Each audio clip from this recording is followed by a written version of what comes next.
I pledge allegiance To the flag of the United States of America and to the republic for which it stands, one nation, under God, indivisible, with liberty and justice for all. All right, and may I get a motion to approve the agenda, please? Motion to approve the agenda as stated. Second. I'm sorry, all those in favor? Aye. Any opposed? Any abstentions? All right, sorry, the first item is, before we get to you, is auditor selection recommendation. Oh, thank you. Yes. So this is the second time around. The initial submission, we only received one audit submission. We now have 3 firms that actually submitted: Fick, Eigelmeyer and Williams, Mueller, Oberfeld and Jones, and also KEB, our current auditing firm. Of those firms, they submitted bid packets, and we assessed those packets based on 6 criteria, which is listed there: prior auditing experience, organizational size and structure, qualification of staff, understanding of the work, prior MRH experience, and cost. I will note that the 2 firms, FEW and MOJ, did not submit their pricing for a single audit. The information was included for KEB. At this time, the district is recommending KEB to continue with auditing services. I do want to make a note that for the fiscal year 26, based on the changes in the thresholds, the district will not have to pay for another single audit. So I welcome any questions you may have at this time. What was the thing you just said about they didn't provide a bid price? They did not break out the cost for the single audits. So KEB did do that, but after the 25 fiscal year for 26, because of the changes in the thresholds, we won't have to pay for a single audit. And I know part of the issue is like the cost went up, but that's pretty much went up. All accounting firms, their costs went up pretty, yeah, I've seen that personally.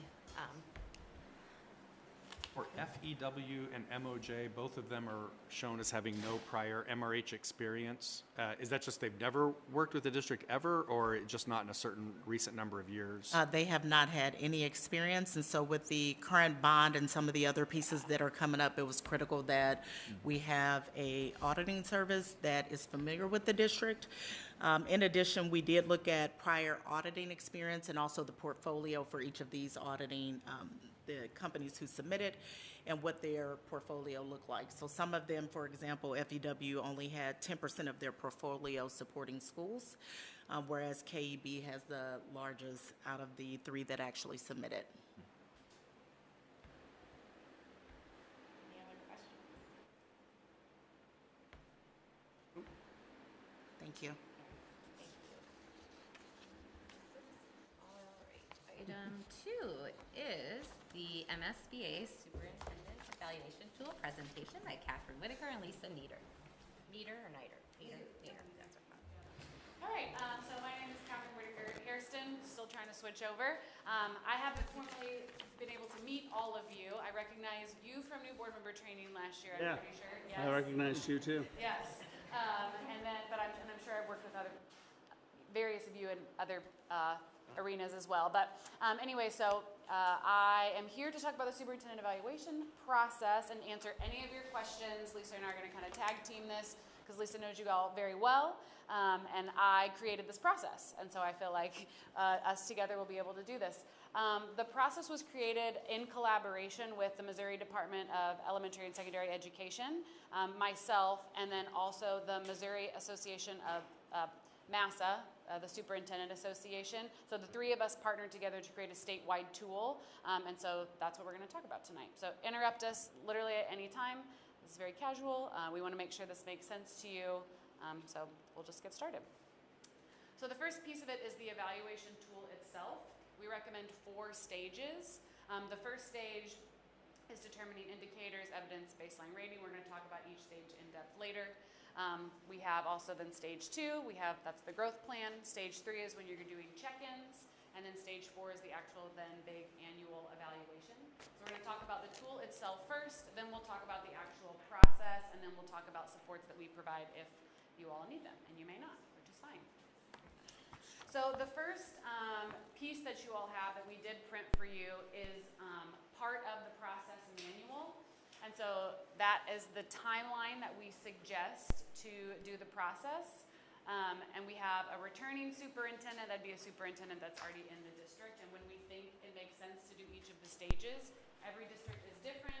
These ebb and flow, they're just a suggestion, they're not the law.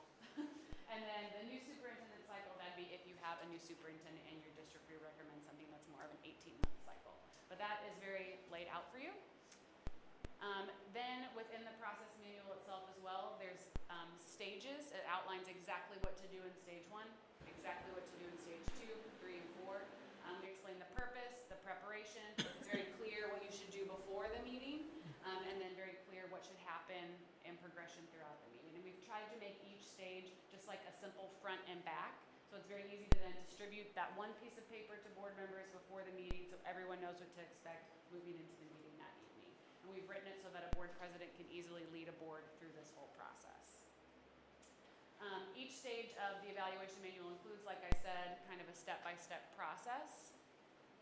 And so within it, where we are in the process, you can see in the little cycle, we talk about the why of each stage, things you need to do in preparation for the meeting, tasks to complete before the meeting, notes on who leads each step of the process, and then tasks that you should be completing during the meeting. And then also there's forms that you can fill out throughout this as well. And so there's reminders in the manual, like make sure you also write this on the form. So then the growth guide. So the growth guide, if you look at the sheet that looks similar to this, it's basically a booklet of rubrics. We have all the quality or the performance indicators. We've changed their name. The performance indicators listed in the process manual, and then the growth guide has for each of those indicators has a little rubric that shows what you would look for if the superintendent and yourselves have chosen that indicator at the various levels. And those levels, as you can see, are learning, developing, proficient, and accomplished. Also in the growth guide, we give some possible sources of evidence. Together, you will choose the evidence that the superintendent will use to show they're making progress toward their goals. And so we give some ideas there, but that's not an exhaustive list. There might be pieces of evidence that are unique to your district that you might choose to look at as well. So those standards and indicators I mentioned, I believe that's the third sheet that you have. Those are all listed there, and you can kind of see that they're grouped into the different leadership standards. Visionary leadership, instructional leadership, managerial, relational, and innovative. And under that, there are various performance indicators. And so those are the ones you would look through and then collaboratively together choose which one the superintendent would be working on throughout the year. Generally, we suggest picking only 2 to 3 to work on for a given cycle. All right, so looking here more closely, you can kind of see that all of the rubrics for each of the performance indicators are structured very much the same. At the learning level, you see those verbs knows and understands. So that's an area where the superintendent maybe doesn't even have that baseline knowledge yet, so they're going to be they're at that research level where they're really learning about what they want to work on. Next we have developing, and you notice the verbs there, examines the current status, develops strategies. So that's kind of that planning stage. How are they going, what does the data say now about this particular area? And what kind of strategies can they come up with? What are we thinking we can do to move the needle? And then we get into proficient, and you notice you see implements, monitors, refines. And so that's implementing their strategies. What do they think they can do to grow in this area? So if we're in that implementation phase, we are at proficient. And then accomplished, that's when things are going well. We're kind of looking at it systems-wise now. Things are moving, we're evaluating, we're tweaking, and so forth. And so that gets you at the accomplished level. And again, you can see on this little bit bigger slide, possible pieces of evidence. They might be surveys. It might be schedules of meetings. It might be minutes of meetings, schedule, and so forth. So again, we give ideas for possible sources of evidence, but it's not exhaustive. The purpose of this growth guide has several different purposes. One is to guide the superintendent's growth. It makes it real clear for the superintendent to see what do I need to do next to kind of advance myself in this particular area, this particular indicator. It also describes that range of performance. You can really see the difference in that growth cycle, that learning, developing, making a plan, implementation, and then managing that system-wide process. Helps the board be objective, right? It's not just how you feel about the superintendent on that particular day. By using those, that those descriptions and those columns, you can really be objective and evaluate the superintendent without any bias. And it also helps the board determine areas of focus by reading some of the descriptions in those indicators, like, is this really what we want to work on? So you see more details there to help you decide what are really the top 2 to 3 things we want our superintendent to work on this year. And then, of course, it helps you to evaluate and look at the different pieces of evidence, data, and artifacts that are possible to use. So again, just gives you ideas on the types of things to look at. Using the growth guide, obviously, I think it's pretty clear that it moves from left to right, so that growth, as you go, you progress left to right. Shows selecting performance indicators where the superintendent is already proficient or accomplished is not advised.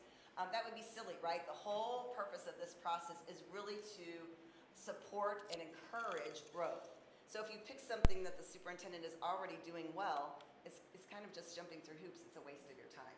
Okay, you really want to concentrate on areas that you feel that the board or the superintendent could become better at. I have a quick question. Yeah. I think I got lost in the beginning when you said that these standards, are we picking 1 or 2 standards, or are we only picking 1 or 2 areas within each standard? 1 or 2 areas within. Gotcha. the performance Okay, that makes more indicators. sense. Yes, no, thank you for Okay. clarifying that, yeah.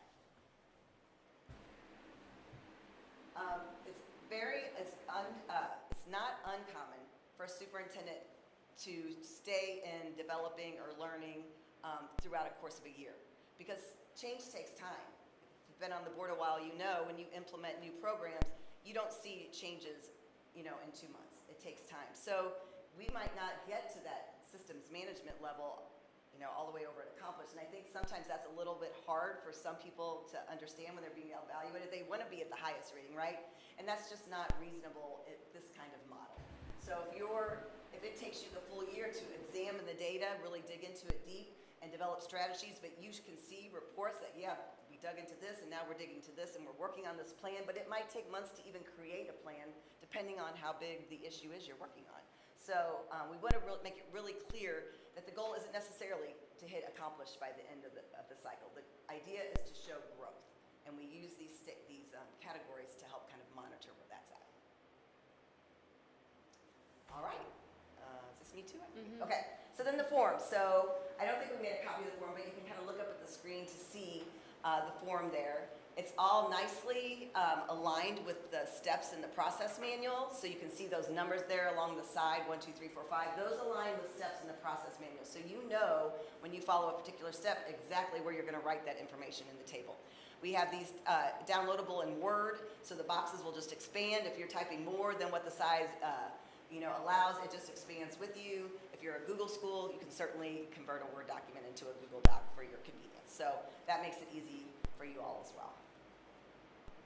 And again, we kind of highlighted that, it's color-coded and matched up with the steps, so you know exactly where to put that information as you're going through the process. Any questions about those forms? All right. Okay, so now let's talk about the actual process. What does each stage look like? And this is where I'm really passionate about making sure stage 1 is done really, really, really well, because it sets the foundation for the whole dang thing. So in stage 1, you select the performance indicators, and so that's that sheet. That's this. So the board and superintendent together collectively look through this giant list of 23 indicators, and you pick 2 or 3 total. Not from each category, 2 or 3 total. And it is a collective decision. All 8, well, 7 right now, but all 8 would get a voice. And we like to do like voting and narrow down, and that's kind of how we lead that. You then identify evidence and data, which is honestly the best part of the whole thing. That's what gets everybody on the same page, and I'll talk about that in a second. You determine baseline performance, because if this is about growth, we need to know where's the superintendent right now, and then hopefully we see growth by the end of it. And then finalize a timeline, just talking through what do we do stage 2, stage 3, stage 4. When do we want to do that?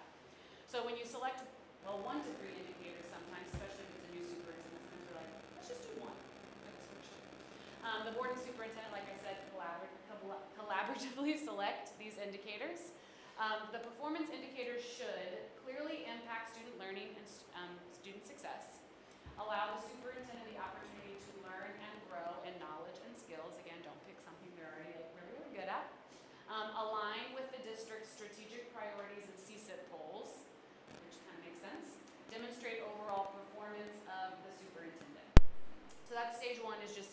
on the same page about which ones do we want to use for evaluation. Oh, I'm sorry. Yeah. And as we're setting these event, are we also setting sort of the baseline understanding of where we're at now? Yes, and that's part 3. Oh, is it that? Yeah. So stage 1 is just selecting these. Oh, I'm sorry. Okay. Yeah, no, it's okay. So that for step 1 of stage 1 is selecting those. Gotcha. And then once you've selected those, then this is where the best conversation happens, this right here. This is what gets everybody on the same page.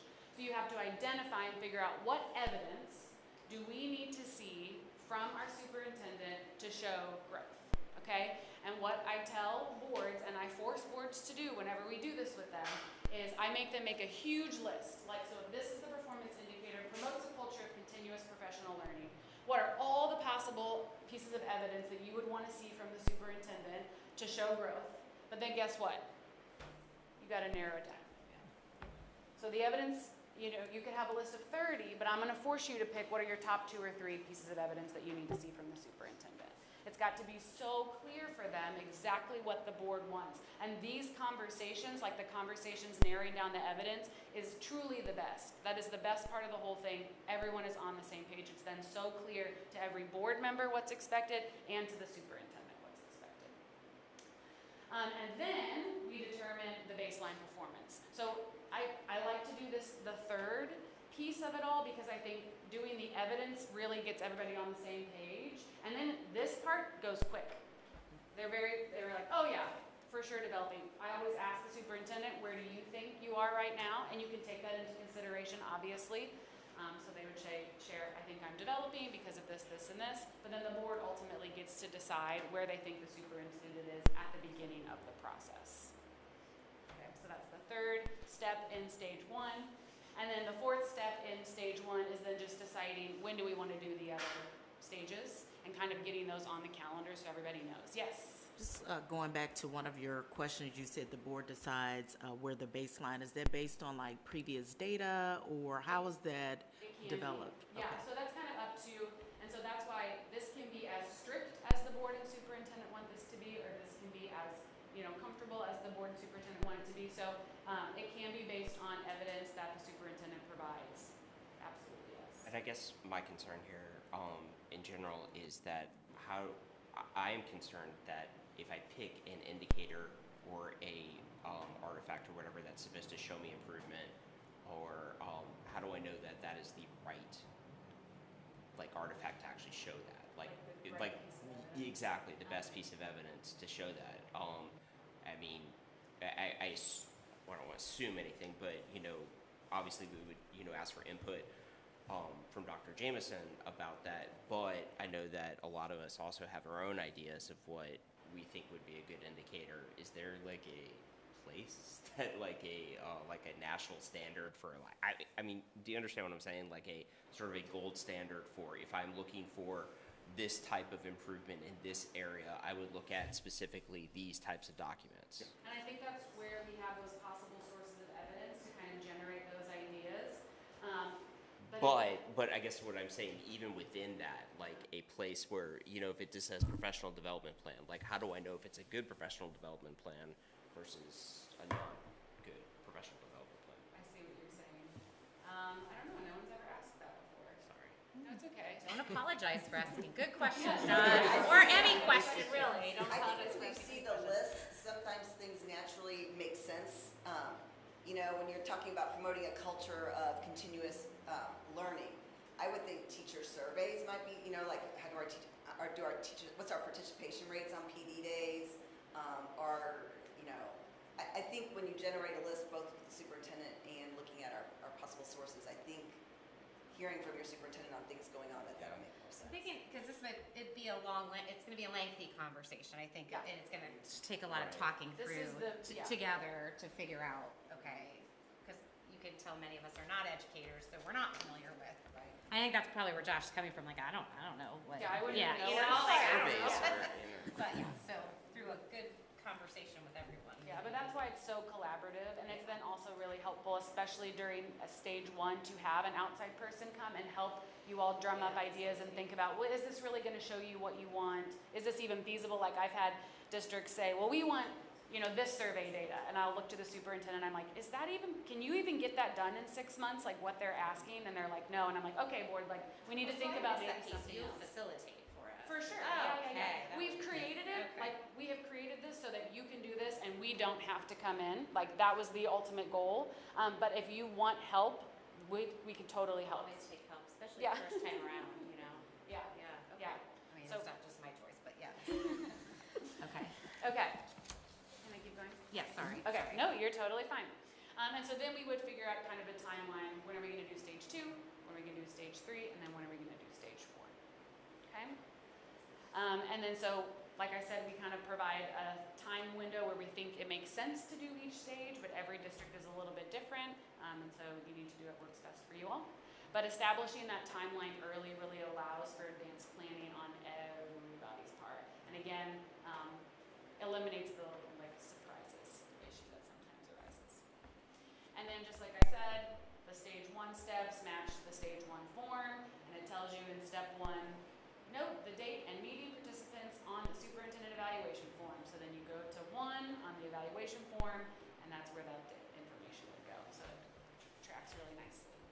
So I hope it's okay that I'm asking questions. So when I looked at, and looking at the overview of the standards and performance indicators and looking at some of the possible sources of data, I know that APR data is there, and looking at the timeline, the data won't necessarily be back before the timeline. And so just want to kind of lift those things out and hopefully kind of hear your perspective in regards to what you've recommended for districts in regards to that outside of like benchmark data.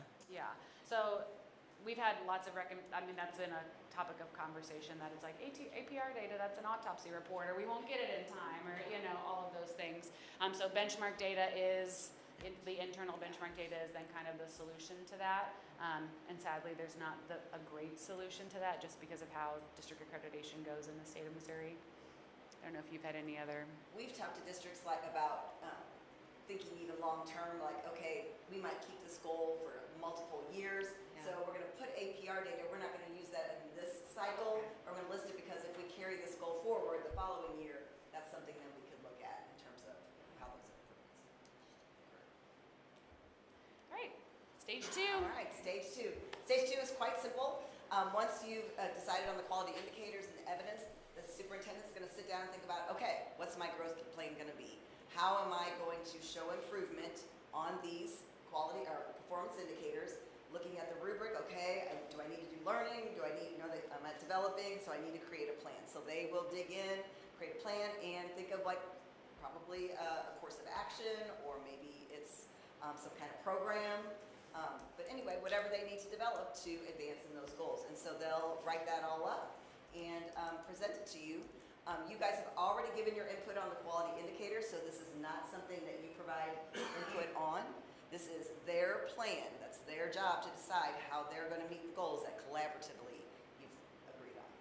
Okay, so it's really usually a kind of a short little presentation. I have another question, sorry. Nope, So, absolutely. in thinking about, and I do recognize that I have a different level of experience, but what I don't see here is a delineation of process goals and then outcome goals. So is there a recommendation for one over the other, or is it part of that discourse that we have collectively as a team of 8? So what do you mean process goals versus? So a process goal would be, to Josh's question, developing a professional development plan is the plan itself, and then the outcomes for me, when I see the intersectionality, would be for me increases in student outcomes, because if you're providing teachers with good professional development, you should see improvement in student outcomes. So I just didn't know if there has been discussion around one over the other, or if there should be a combination if you're talking about selection of evidence. I think we're kind of almost thinking a little bit like, do I need a SMART goal that really shows what's going to change and what are we going to see it change? And we've kind of taken that out just to make it a little bit more broad, where you can still have this goal where I want to see an increase in student achievement, and maybe that's represented in your evidence of looking at benchmark data. Okay. All right. Thank you. Yeah. Do you have anything to add on that? No, I just think so much of everything gets flushed out when we talk about evidence, and that's why last year when we were making districts do SMART goals and then doing the evidence piece, the SMART goal piece would take 100 years, and they couldn't all agree on the language, but the best conversations and everyone getting on the same page was when we talked about evidence. So that's why I was like, let's get rid of SMART goal. That's actually not helpful at all. Everything gets so clear when the districts, where the board is like, we want to see a professional development plan, and then can you also show proof through data as to why it's worked? And there are your two pieces of evidence. They want to see the plan, they want to see the data. You don't need a SMART goal for that, if that makes sense. Okay. All right, so there is a form that would be filled out, and you can kind of see it right up here. And it describes those action steps that the superintendent is going to take, and also the time frame, and then the evidence of when it's complete. And this is just a template. You do not have to use this at all. A lot of people work with their MASA mentor or whoever they have. A lot of superintendents, work with their MASA mentor or some sort of superintendent support. Because we're a school boards association, don't recommend helping a superintendent with this. We really want them to use their association to do this. So again, this is just a template, but you can create whatever you want to your growth plan to look like. And it's not to imply that there should be 6 action steps either. That was just, And we actually have started the process of building these templates into assemblies, so we have made progress. The evaluation at the end is done, so we're now trying to figure out how to actually get the forms in and create a process, so I'm excited about that. Yeah, that's really cool. yeah. And again, just, I know we've said this before, but just, we really encourage the superintendent to use that growth guide to think about how I can move forward, because that is what the board is going to be using to make that evaluation. And then again, it's simply shared with the board. Can be rather informal. It can be a PowerPoint display. It could be maybe a little older packet of information that the superintendent's put together. It's really whatever you all prefer. All right, then stage 3. This is conducting those check-ins. This is where the superintendent kind of updates you along the way. Again, because it's about growth, just with our students, right? We don't teach, and then give a big old 1,000-point test, right? Your teachers give little checks along the way, little formative assessments. And that's what we want you to do with your superintendent as well. She's going to give little checks along the way and for you to look and see, yeah, you're making good progress, or we'd like to see a little bit more of this. Just a chance to weigh in on how things are going. And just get a little bit of feedback. So those are typically held during closed session because they really are a part of her evaluation. So you would adjourn to a closed session for those. They can be as formal or informal as the governance team chooses. One of the boards I've worked with this year, it's usually very formal. He has a PowerPoint set up, and he has the performance indicator, presents all the data. They take time, they discuss, they ask questions, they give him feedback, advances to the next one, and so forth. But it doesn't have to be that way. It can be very formal where you just come in and talk. It could be something like you make as part of a regular monthly board meeting, like the superintendent update on growth goals. And you just kind of give a little update on where you're at in that growth plan. Like, I've started working on this action step, I'm in the middle of this one, et cetera, et cetera. So it's really, again, up to the governance team how formal or informal you want to be. But you do want to provide that opportunity to tell the board where you're at on things and for them to give you feedback on, sounds good, or are you thinking about this, et cetera. I think I covered that. So, formal or casual conversation. And then I think stage 3 is super important. So I'm doing research on board superintendent relations and just what that looks like. And I really think there's huge value in these check-ins. And I think I lean more towards informal, just me as a person, because if you want to keep your superintendent, you have to have a good relationship with your superintendent. And I think the more you check in with them in an informal capacity, the better that relationship gets. That's just me. You have a chance to do like a full evaluation at the end of it, and that's where you can, stick to the letter of the law. But I think building those relationships through these check-ins can make a huge difference in the longevity of a superintendent in a school district. Do you have a recommendation? Like, I was just taking notes just for my own understanding. Do you recommend monthly, quarterly, 3 times a year? Like, what are you seeing as a trend across? Well, we started out recommending when we were doing things a little bit more formally, it's 2 to 3 times a year, but we found that it's just not possible. It's too many meetings. So much work. So, Yeah. So much work for the And for you superintendent to and the board. prepare a formal presentation that many times and, organize all the data, it's been really tough. So what we've really seen superintendents do is kind of one, like midway through, because a lot of times boards do their summatives, their final evaluations in that January, February window, because that's when you renew contracts and so forth. So if you think about halfway between, August and February, somewhere in the November, December is a good time for a formal check-in if you're just going to do one formal one. But again, if you're just doing, you could do an informal one monthly if you wanted to, or 3 or 4 times. How that works out. So, and it kind of depends too on when you have your growth plan ready and you're ready to get started. If you decide on your quality indicators before the end of this school year, and you've got the summer and you've got your growth plan ready by June 30th, well, then maybe you're already starting to do things this summer, and you could do a check-in in July or August, and there's one check-in done just on how you're getting things, how she's getting the ball rolling on things. And so kind of when things get started makes a difference on how many check-ins you can have.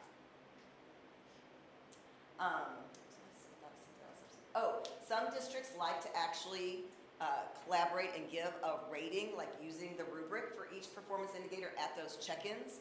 You don't have to do that, okay?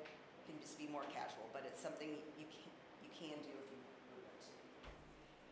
We really just want that to be, like Catherine said, a casual conversation where you're just giving feedback. Like, this isn't really what we were hoping to see, or this sounds great. Looks like things are really doing well. That way, at the end, at that final evaluation, there's no surprises. Okay.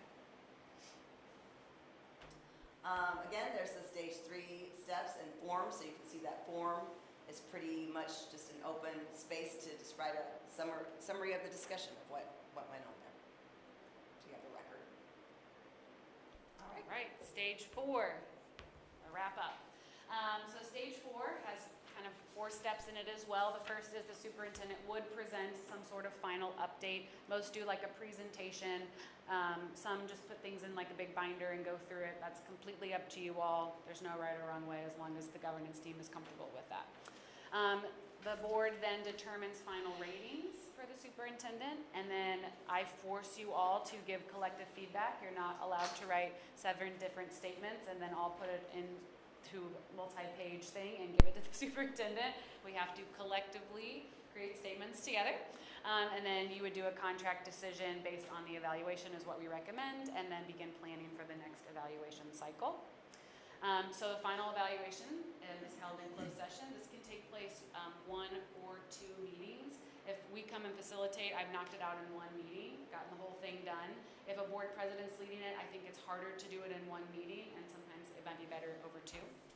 But they're held during closed session. The superintendent will present an update on the evidence and data to the board that the superintendent collectively agreed upon. The remaining board discussion may be held with or without the superintendent present. That is up to you all. Just make sure that it's shared with the superintendent beforehand. Again, no surprises. Board members then submit their individual ratings and comments for each selected indicator to the board president if you don't have a facilitator, and that's why I think it's then nice to break at that point, so the board president has time to then synthesize all of that, get it back to the board for a second meeting. I was going to ask, so like one of the neat things about Assembly is that it allows each individual board member to do that, and then it sends the information to the board president. Is that That's something awesome. that you've seen happen before, or any concerns about that? No concerns Okay. about it. I think that's great. And we also have not everybody has Assembly, so we also have a form that the board president can just hand out and then collect at the end of it too, or you can make an electronic version, whatever you want to do. But if it was being facilitated, I would force everybody to tell me, we create a collective statement together, and it would be done that way. So formative feedback is something I'm really, really passionate about, teaching boards how to give feedback to a superintendent. So research demonstrates that formative feedback is most effective when it demonstrates a sincere interest in supporting the person, is framed positively to acknowledge progress and emphasize continued improvement, engages the superintendent in discussion on additional resources that can be provided to support their continued development, and supports the superintendent's self-reflection and self-awareness. I think we as humans, this isn't just board members, it's literally all of us, we walk into a room and we see what's wrong with it first sometimes before we see the beauty in it. And I think that happens when we give feedback a lot of time too. We are like, well, you didn't do this or this or this or this or this, but we don't stop and say, wow, this was awesome, this went well, this was good. And for 7 people to be giving negative comments to someone, I mean, that sucks, you know? And so I really work the form, and also if we come to facilitate, I force you to think positively about what happened well with this indicator and then what needs to be improved about this indicator. And I really encourage boards, if the positives is 3 sentences of feedback, then the areas of improvement should be 3 sentences of feedback. It should be very similar. I think that's best practice. Okay, so then the board president would compile all the ratings from the board and then all of the comments, share all of that with the entire board, and then you all would then discuss and try to come down to one particular rating. When I facilitated with boards before, sometimes we've been split. You know, some are, you know, I think it was 4 ended up being proficient, 3 ended up being developing, no one was willing to budge, and so then majority rules is how I then determine that. That's how I recommend you do that as well. So then again, we would determine 1 rating for each indicator, so not an overall, but like for each indicator you would do different ratings. And then again, create unified board feedback for each of the indicators that you would then give to the superintendent. And then the summative evaluation should inform the board's contract decision. And again, reminder, just because the superintendent is developing at the beginning of the cycle and months later we're still developing, does not mean you can fire the superintendent. I just have to say that very directly to people. It takes years to move from learning to accomplished. And so a lot of times, the indicators, the superintendent will have them for years as they're growing, because it's a priority of the district and they're trying to get this initiative through. And then, like, if you have 3 indicators, 1 you may hold on for a couple of years and the others may swap out as the years go on. So just keeping that in mind as well. Contract decisions, the board makes a final recommendation regarding the superintendent's contract status, extension, non-extension, or separation from employment. You should definitely, obviously, provide rationale for this recommendation. We do not help you with this. You should work with your lawyer. I'm not an attorney. The board president then leads a discussion that includes the superintendent, and I recommend the full board also being part of that, that you share the ratings with the superintendent, you share the consensus feedback, you share the contract decision. I think it's best practice for all 8 to be in the room when that happens, so it's not secretive. And then decisions on superintendent employment should not be taken lightly and should involve legal counsel if necessary. Carefully review the manual we have a little thing written about superintendent contract considerations for you to think about. All right, and then you would, at the end of that, kind of plan for the next cycle. So the full governance team would talk about how did this year go? Do we want to keep some of the indicators? Do we want to replace any of them? And then you would just start all over again. Yeah. Okay, supports that we could provide if you want, or you can do it on your own, I That's right, promise. yeah, so I think we've kind of already covered this really. So all of these things are on our website for free. If you just go to our webpage and go to the search bar and do SUPEVAT, Superintendent Evaluation, it'll pop up. You can download the process manual, the entire growth guide, and all of these forms. And so you can do totally self-directed where you download that. The board president kind of takes charge and follows the instructions and kind of lets everybody know, okay, we need to read this before the meeting, and then this is what we're going to do during the meeting, and so forth. If that seems a little overwhelming, doing it for the first time, we totally understand. We are happy to come in and support you as much or as little as you want. Maybe you just want us to come in and facilitate stage 1, we can do that. Maybe you want one of us here for each stage, we can do that. We are just happy to help you in any way. Maybe you just want us on, like stages 2 and 3 aren't as, I don't know, challenging, I guess. So maybe you just want to have us on Zoom during the meeting in case something comes up and you want to ask some questions. We're happy to do it that way. We don't always have to come here. We can just be on the phone or on Zoom. But we're happy to come and support you in whatever way you need. So. I don't know what questions you have, or did we cover it? Thank you very much. Yeah, good. absolutely. This was helpful. Thank you, good, I'm glad. Yeah, Very helpful.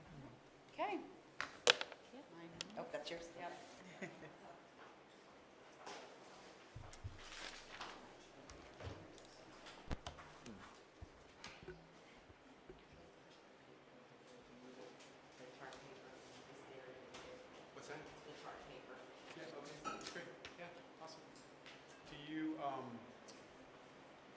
you guys need a break? Are you okay? Use the restroom real quick. Yeah, that's fine. Go Yeah. right ahead. I Go get it. right ahead. Sorry. Actually, it came from another board meeting. I was at another board meeting from 5:45 to when I walked in here, in the conference room over there. So. And will we be able to pull, do I need to connect, or can we pull up the, do you want me to connect, or?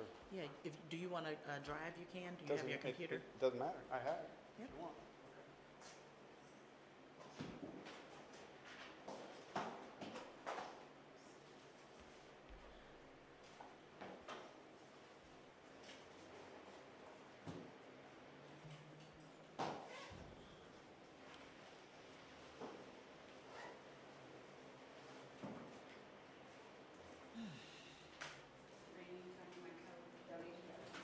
No, it's fine, I think.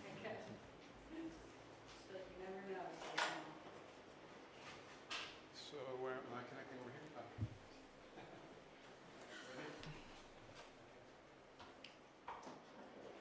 Good luck with your guys' decision on who to fill the vacancy. Yeah. Thanks. So many candidates. Yeah, Yeah.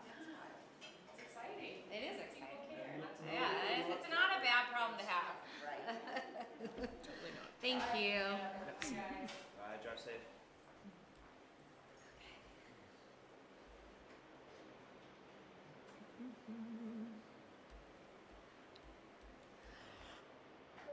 Start that.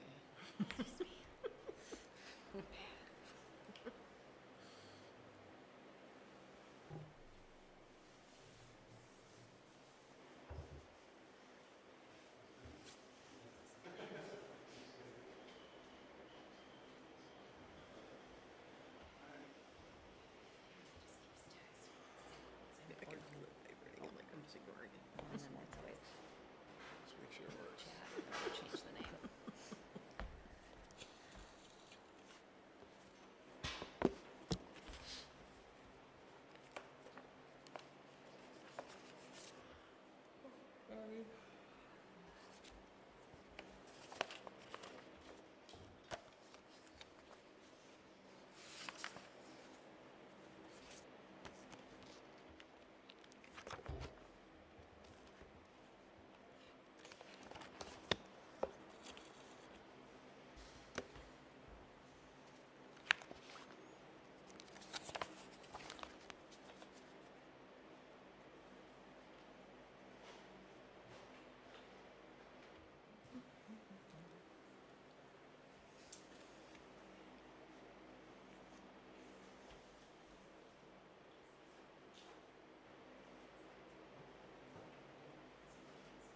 Okay, so not too many later. Okay.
So, You good? family. Okay, all right. Yeah. Okay, so thanks. I just want to first say thanks. I know a lot of you put some great notes in the note catcher. I did read them all as of 5 o'clock today. So if you put anything after 5 o'clock, I will confess I didn't read it, but I did read it as of 5 o'clock today. So I think that's going to be really helpful for today. I want to say just a couple things as we go. So, obviously, and some of you have seen this before, right? We want to try, the best work, right? When adults work together is, not that we go panic or, not that we stay comfort. So hopefully we're, being a little bit of the challenge zone, right? That neutral zone is really where both students and adults do their best work, right? I do want to just, if you'll indulge me, I do want to just do a quick check-in because I think it'll take like a few minutes. I just want you to say one statement, answer this question. How do you feel about, because it's important to know your energy, how do you feel about working on norms and or protocols? I didn't say both, and or protocols. So I just want you to if you just answer that question, then we'll go on. Each of you answer that question for your peers. I am ready to get it done. Okay, thank you. I am neutral on it. Okay, I was part of the group who originally put these on paper, but I am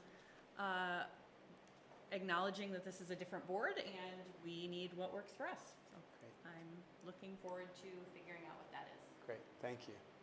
Yes, I'm also looking forward to, figuring out what people need to be able to function best on the board. Great, thanks. We're just going to whip around here and go here. I would love to have an agreement on norms and protocols. Okay, great, thank you. I agree with Josh. I'd like to see, well, first of all, bring it to a conclusion, but also see what works best for Okay, us. great. Just looking forward to direction. Okay, all right, great. Well, thanks. I just think it's important for you all to hear, like, where everybody is in the room as we engage in the conversation, right? So thank you. Many of you have seen this before, but just a reminder, right? Highly effective boards, and some of you may have seen kind of the first version of the governance core. There's a new version of it. If you liked it, it's out. It's actually pretty good about what boards should do, he's Canadian, so he calls it trustees, right, rather than boards, but soups and boards. It's worth a read if that's the kind of stuff you like. I do, so. But part of it is, right, student-centered, right? You can debate without compromising collegiality, right? Remember, congeniality is like when somebody says, how are you? And you say, fine, because that's what everybody says. Collegiality is more when you answer truthfully. I'm actually not doing so well today. My mom's in the hospital. That's more, not that you have to answer that way, but I mean, it's more like, really, where are you? How are you, ... really? But, highly effective boards use protocols, right? And then move forward with one voice, right? So just, again, more a reminder. So this is your team of 7, right? So I put your, and so protocols. So I want to start with, because I noticed there were conversations about, hey, do we really need norms and protocols? And that, by the way, is totally up to you. But I just want to share with you that they are a little bit different, right? And so if you just, ask AI, what's the difference? Right? So I didn't do anything fancy. I just asked Google, what's the difference? Whoops, I got too sorry. And so I just, again, I'm not here to advocate, by the way. I'm just here to share with you. ChatGPT subscriptions. No, I just put it in Google. I put it in Google, and this is what Google came out with, right? I mean, it was not, I don't have actually. Yeah, okay, there you go. So, just right, and it doesn't, you don't have to have, right? I know there was lots of feedback around, hey, do we have one or the other? I will say if you have one or the other, you ought to have protocols. I do have an opinion on that, okay? But they are a little bit different, right? The norms, as you can see, are a bit broader. And, the norms are kind of like broad behaviors. And then the protocols are really kind of how do you enact them. Certainly, you can have protocols to enact the norms. It can be inclusive, right? But I just wanted you to, because there was a lot of feedback on that. Doesn't. Some boards, by the way, just have protocols. They think of their norms as more their mission vision, right? Because they already have it as a district. Some, though, also have, right? They want to have kind of more distinct norms. Like, okay, no, how does the board, what's the behavior of the board? And then the protocols are more the, how do you pay attention to more the details of enacting that? So again, and we can have I don't want to get too delayed here because I've really does anybody have any general comments on that? I mean, I know, again, I saw, and you all saw what was in the note catcher, but does anybody have any general thoughts? I guess I was just, when I was going through it, it felt, and maybe that's just me, I'm used to like very specific like types of protocol things. It felt like some of the things in the protocols were maybe norms, and Yeah. so that's where I want to just delineate. Sure. Like, I'm not opposed, Yeah. I guess, to having both. Yeah. It just was Absolutely. confusing to me because protocols to me feel like actions. This is how you Yes. take this Yes. action, right? Yeah. Okay. So Absolutely. that was my only Yeah, overall. well, and I think that's, again, why I think is so important, and I really appreciate that many of you kind of put comments, because that's exactly, it needs to be clear for, as many of you have said, whatever it is, it needs to be clear for everybody. And if you feel it's duplicative, or if you feel it's repetitive, or, whatever word you select, right, that's not really helpful, right? In the end, it's what's helpful for you all as a board, as a team of 8, right, to function best. Because MSBA didn't say this, but I will. The research also says that as boards and superintendents work better together, it's better for students, right? There's research that suggests that too.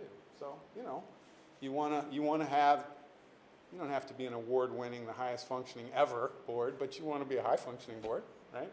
In a team of 8, you do, right? And protocols help that, right? Because they're written clarity, right? That's all. It just helps with it, right? It's not a magic bullet, by the way, because you can have them and nobody can pay attention to them. You can have them and people don't understand them. So, I mean, it's not. Go ahead. Yeah, no, that was my other thing, is that it's a really long document. Yeah, and right. I think asking people to come on, there are like hundreds of policies that the shorter this document is, the more useful. Sure. I guess was my other perspective, because it's hard to, okay, this is the policy, and then like some things seem to conflict, or so that for me would be more useful too if it was compact. Sure, and that's great feedback too, because again, it's like many things, right? If you have something that's too long, bless you, that you don't utilize it, well, then it's not helpful, right? I mean, if folks only want, kind of a summarized version, or the, kind of the executive summary, or, more, there's some folks that they only read Cliff Notes, right? They'll never read the whole thing, right? That might have been me in high school. I don't know. But, so that's important, right? So we're going to need to, you all, right? I say we, right? I'll help facilitate the discussion, but you all are going to need to debate that a little bit and hopefully come to some, agreements, right? So I want to dig in here pretty quick. So does anybody have any broad questions before we literally dig in? Because I want to see this as kind of more of a workshop for you all to get it. And again, I know you did a lot of work already, so thank you. That's great. I think the one other consideration when we put these down originally, I think a secondary purpose and audience for this document was as a public-facing document for the community. And so, in that instance, I think we know that repetition is, often important with messaging, and that we have a lot of very engaged community members who want to understand more of the nuts and bolts beyond simply, the policy says X, how does it actually get done? So, and again, those two purposes may be slightly in conflict here, and so if that is not a purpose that we're, prioritizing, that's fine, but just thought that I would lift that up as, I think, potentially another reason why there's some challenge to the document. I had thought about that during my review, but then I also remembered how much the community tells us that they don't even read some of their emails that we get, so. Well, and I'm wondering, could you create two separate documents, right? Right. One that is a community-facing document that is more, and then one that is a protocols. That is easier. Well, I'm just saying, saying, like, for me, the protocol should be like, this board is gonna do this, right? This is how we're gonna, that when you, each year, it's easy also to adapt to, right? Like, and you're not reading through 20 pages, but like, I get Katie's point, she's right, we do have a lot of, you know, there are some people who do wanna know that, and, Yeah. But I I mean, think that's- that, Julie brought up a good point. I know I'm kind of jumping ahead here, but just hyperlinking to the actual Yeah. policy Yes. would probably be the biggest beneficial thing, because I think at this point, what, in my opinion, what I feel like would be most beneficial is so that we all understand, right, like, first and foremost, how we're gonna operate, and and how the community deals with us is sort of secondary, and this all was happening during a time where they were concerned about like transparency and all that stuff, whatever that means. I don't know. But, well, and that's what I was saying, like, get it down to what we want for this, but then perhaps some of what we're getting rid of, you could put in a different space that may work. Yeah, and for better or for worse, I was on the board for 8 years without Norms and and protocols. protocols. I mean, and I think that, that was a period of time with, high level of institutional consistency with a superintendent who had been in the district for a long time and a number of board members who had served multiple terms. And then we got to the point where, we had a new superintendent, we had a number of quick succession, changes of board members, and, that this was then put down, so. Yeah. And I will say, when you, again, if you look at just, again, I'll just focus on protocols for a second. If you look at, so why protocols, right? I mean, aside from kind of having, why is it that it makes, a board or a team of 8 more higher functioning, right? Obviously it's because it's written clarity, but there are some ancillary benefits. One is it does serve as a public-facing document often that shares with, so let's take community response, right? If you see a protocol on community response and, then the community knows, right, what is supposed to happen in terms of response. And when I mean community response, I mean somebody sends an email to everybody, and then you all determine, right? Different boards do it different ways, right? The board president maybe replies in a lot of cases, whatever you do, right? I mean, or, in some cases everybody replies, and that's sometimes challenging. Or onboarding. Right, that's another reason why protocols can be, meaning you don't have that kind of institutional knowledge that you were talking about, Katie, and you have new folks coming in, whether superintendent, a board member, whatever, and it just helps. Like, hey, this is how we do it. But there's another piece that's important too, and then we can dig in here. It's that protocols also should be a living document, right? It's not like you're going to make a decision and then it stays forever, because boards change. Teams of 8s change. And so you might need different things, just like any organization, right? Sometimes needs different things at different times, right? We all, right, know that, right? Whether that's in your volunteer or work or whatever life, you know how that works, right? It's not static. Static organizations usually don't do so well, right? So you want to, it makes sense. It makes sense to review them. And usually it's kind of good to do it on a yearly basis. I will say not every board does that, right? Sometimes it winds up being every couple of years or when a new person comes on or whatever the case is. But you ought to have, if you could, it'd be good to look at them, review them on a yearly basis. But at least when you have a new person. Because remember, right, if it's 8, right? If the math is 8, right? We don't have to be a high-level mathematician to say if you change 1 of 8, that's a material number, right? Change 2 of 8, that becomes even more, right?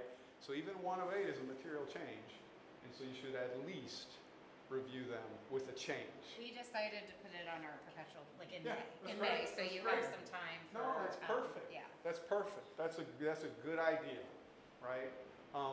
And then the final thing I want to say, and then I do want to dig in, which is, and it shouldn't be cumbersome, right? It's not now. So maybe at first it might be a little cumbersome now because there's some different, opinions, different. We have something, it made it work, maybe it doesn't work now. Okay, but hopefully when you get in a routine, it's not as cumbersome, right? Because it's not usually Team of 8's favorite thing to do, right? So you're not, it's hard to get excited, right? About, I'm going to get excited about writing whatever or reviewing something. But so you ought to, make it, it's got to work for you all. It's got to work for you all. Your team 7 right now, right? Your team of 7. It's got to work for that team of 7.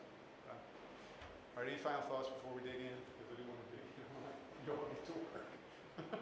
All right, so here's my thought, and you tell me if it works. Of course, I had broken it out, you into 4 teams of 2, but I'm not going to do that because you don't have who's not. But I'm going to suggest that you have 17 existing protocols, okay, on that page, right? This, if I lift it, right, it says Joe's got it. So you can see it, right? If you all see, right, look, you can see this, right? I want to put you into teams, 2 teams of 2 and a team of 3, basically. And what I'd like you to do is I'm going to sign. Actually, I'm going to pick the teams because we'll go quickly this way. And tell me if I make a mistake, but I'm just picking teams, right? And I'm going to sign you 5 and then 6 and 6. Yes, go ahead. So we have 17 categories of protocols, Yeah, right? yeah, Okay, yeah. not just protocols, Yeah, that's yeah, the yeah, categories, yeah, okay. yeah, I'm that's just right. making sure I was like, wait. Yeah. No, Okay. that's right. Yeah, Okay, I'm sorry. Yeah, when I say right, when Yeah. I look at your kind of table of Yeah, contents. okay, thank you, Right. sorry. And what I'd like you to do in your teams of 2, 2, 3 is I want you to look at the feedback that's already there, because there's a lot of really great feedback. And I want to come back, I'm going to give you 15 or 20 minutes, right? Maybe 10 if you're quick, we'll see. But I want you to actually do the work, right? I mean, and come back with here, in some cases you did, like delete this one, delete these bullets, whatever. But I want you and then I want each team to come back and just give the highlights, right? Just because one person says one thing doesn't mean everybody agrees, right? We all got to agree. Remember, that's part of the idea is that you're going to approve these, right? And then we'll have a little conversation about it. Does that make sense? Because I want to use some of this time to really let's say you did some great work. Let's look at it and say, okay, this works, this doesn't, this is what I suggest. Does that make sense to everybody? Can you do that? And again, we'll start with 10 minutes. We're going to start with 10 minutes. We'll see if you need some time. Well, now, some of them, or at least one of them, those who responded already said we agreed it isn't needed. Can we just delete that from discussion, so save a little bit of time? I'd rather have it part of the discussion and have the team agree, right? But I wouldn't spend a lot of time on it. Why break into smaller teams? Why not just go through them as One by one. One by one. Just get them. We can if that's what you prefer. I The think only that's- reason, I was just thinking, my thinking was that you get more done that way, because if you go through, it's sometimes harder to, I find it's faster to break into teams. Well, but if we break into teams, then you take it to the group, then you have now a discussion at the group level. Yeah. Now you have 2 discussions to get to the same decision. And the comments do look like a large amount of agreement. I guess I would be with Trent. Can we just go one by one and just at least try it? I don't care, we can start one way and if it's not. I don't mind working in a small group. I think that actually would be more efficient. As a group, a big group? Yeah. That's fine. In If my- you all want to stay in a big group, I want to just make think it as there's not gonna be most that much efficient for you all, disagreement. right? Again, the idea is for you to come out of here with hey, at least some, a draft, maybe a final draft, maybe some you could vote on if we could. I know, God, right? We may run out of time, but that's the hope. And I made a Unless they copy forward of it this, and I'm I'll take totally fine notes, with it. okay? So what do you think? Full group? Are you all Yeah, I'll set? find, we'll start Okay. that way if it All right. gets too. If it makes sense to break into small groups. Okay. I think for me, the issue is going to come down, when I read these, I didn't have the perspective that Katie offered a little bit ago, which is these were written really for the public, not Yeah. so much for Yeah. the board. Yeah. And I was thinking, does this tell me as a board member what I need to do in this situation? If it didn't tell me what I needed to do, I thought it was unnecessary, and so Okay. I recommended delete this or, fix Okay. that. So, in this, I would love to know, because if this is indeed a public document and not a board not telling me what to do as a board member, then some of the things I recommended deleting probably should stay. But, I think the intent, from the conversations that have gone over the last year about, well, someone's not following a protocol, it means it's supposed to be directing us what to do. I think we need Yeah. something to, if it's not, I think we need something to be like, this is what you should do for this type of thing, so everyone can go there. That would be Yeah. my intent.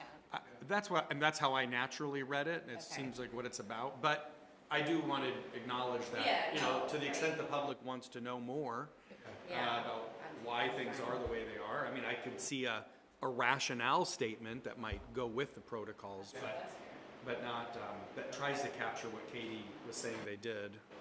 Some brief rationale, but the protocols are telling me what to do. Anyway, if in my interactions at this point forward, it's what tells me what to do and what doesn't tell me what to do. That's my. And I would answer that as and both, right? I think it is for you mainly, but I do think there's value in showing and sharing. It's a public. I think it ought to be. It lives on our website. Right. It's a public Yeah, I mean, document. it's So I helpful do for the think it's and public both. to know, yeah. Yeah, I do think there's value. I just worry that a 25-page document, that if we're going to actually behave and follow protocols, that we need to be clear and concise about what they are, instead of miring them down in a lot of descriptive language. I agree. So maybe there's a blend, right? Maybe so you want to dig in. Now I would say to somebody, because I'm taking notes. okay, you're going to take notes, as I say. I could go get my computer and pull it up, but Well, do you want it to create like a red line version of this? I made a copy. Oh, okay. Made a copy. okay, that's great. Well, so then let's just start down the list, right? I mean, you know, kind of which the first category was the board member roles and responsibilities, right? And again, you just give you all a second, you know, so not everybody made comments right on every one, so I just want to give you all a second to make sure you can look at what the comments were, and then let's talk about what.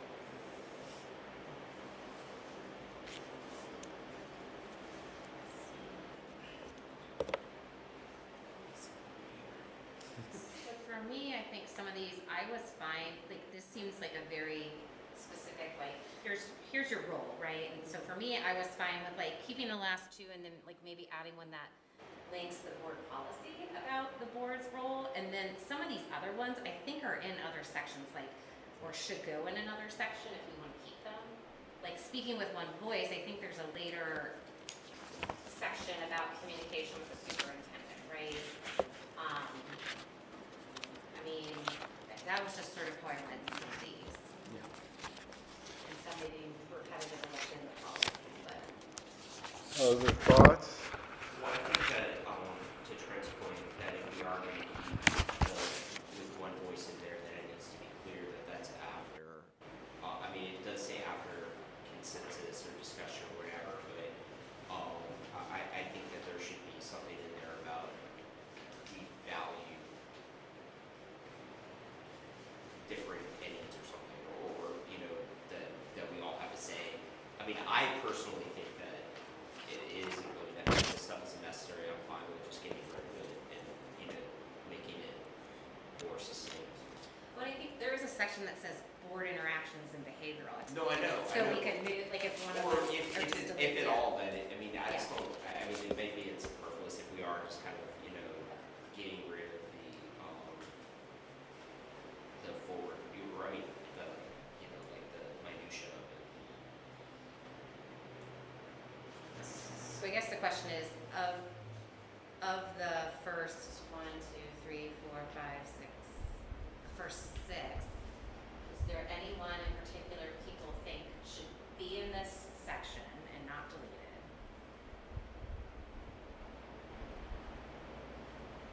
So that's the first place to start. Board policies complete. And you think to that point about the public seeing it, is there any piece of that, of these, that you think is important? If you think about that this is public facing also. Well, the thing is, the norms. I mean, if I was going to eliminate the norms, I would actually probably move some phrasing from the norms into this as like a rationale statement, because I think that the norms do speak to that.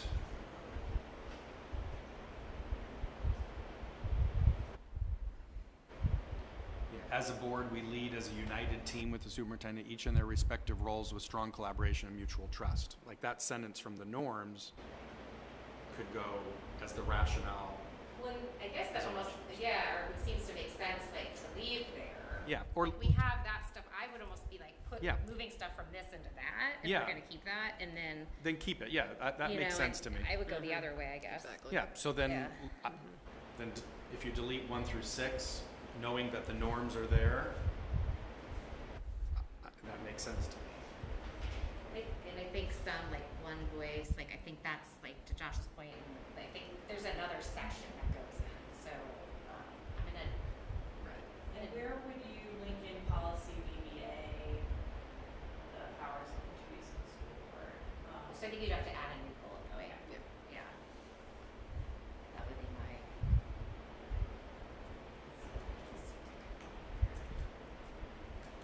So just to make sure we're clear, you're saying then maybe leave the norms, but then take out these first 6 bullets, right, which was the recommendation, I think. But also have a piece linking to policy. Yeah, right, I think to we board need to. policy. Yeah.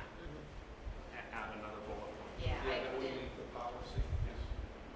Well, there are 2 links to policy there, but. Yeah, but they're what not was- to There are other the, it's, they're things. to other things. Other One's an things. ethics policy, which, and then one is just like a page that has actually the norms and protocols on it. It's a little circle, but it's about how do you become a board member?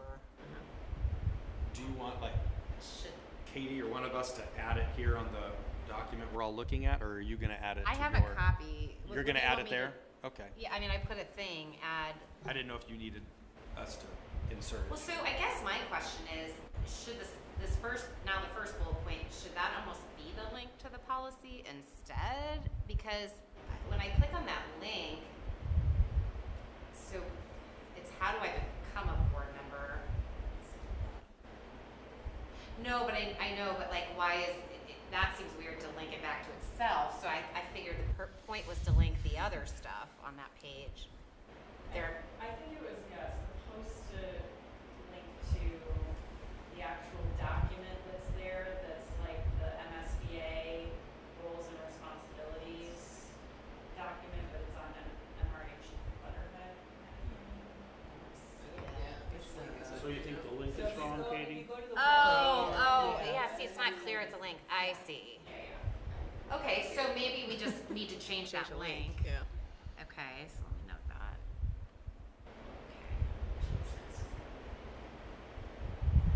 Just gonna take some notes and have to go back and I just. I think. So we're ready to go on. Yeah, I was gonna say, we good, so everybody's good? Yeah, We're because I taking think we're out- going to have a second pass Yeah, after everyone that's reviews fine. it. Yeah, Probably, Okay. yeah. All right, so, next one, board members listening to concerns from the community. This one I just found hard because so many of these pieces show up in other places. So, and I don't know if you want to keep this one and delete what's duplicative later, or if you want to delete just this and keep what's later. I wasn't quite sure. And also, this doesn't really tell me what exactly I'm supposed to do other than that 5th bullet point, and the 6th one. The one that But- says we advise, Yeah, we Yeah. advise. that one's actually a protocol, That's a which protocol, tells you right? what it's to do. But To Julie's point, it should link to that communication chart. right, but it Right. shows up on the other, the communication one. I think it's not that detailed, so maybe we copy and paste this into the Into the other communication one? Yeah. Okay, let me just. I mean, I like a lot of what's there. It's just we already say it in a different way later. Do. Yeah. Engaging the community. It could be added there. Yeah, or Julie recommended the one voice section could be expanded. Yeah, that makes sense too. Yeah. Okay, so for now, I'm gonna put it in engaging with community, fine. and we can, Continue. Move it yeah, later. move Okay. it as we get there. Wherever. So get rid of it and, or merge it, right? So are we getting rid of that whole category? What else do we Well- want to move? Perhaps. Well, I think the other one is the last bullet point. Again, this looks like it. Again, it's duplicative of the board and superintendent kind of relations category Yeah, later. it should go there. I had to note it should go in that category. And then I would just delete the rest of this. That'd be me. So I'm gonna put it down in just until we get there. Sorry, you guys can keep going. But you're saying that the last two bullets, right, which are, you're gonna put those in engaging the community? Is that where you're One gonna of put them those? in engaging the community and one of them somewhere else. So one of That the them speaking with is, one voice? Is there a? yeah, hold on. Oh, here it is. I found it. Communication with superintendent. Yeah, is there one with communications with the superintendent?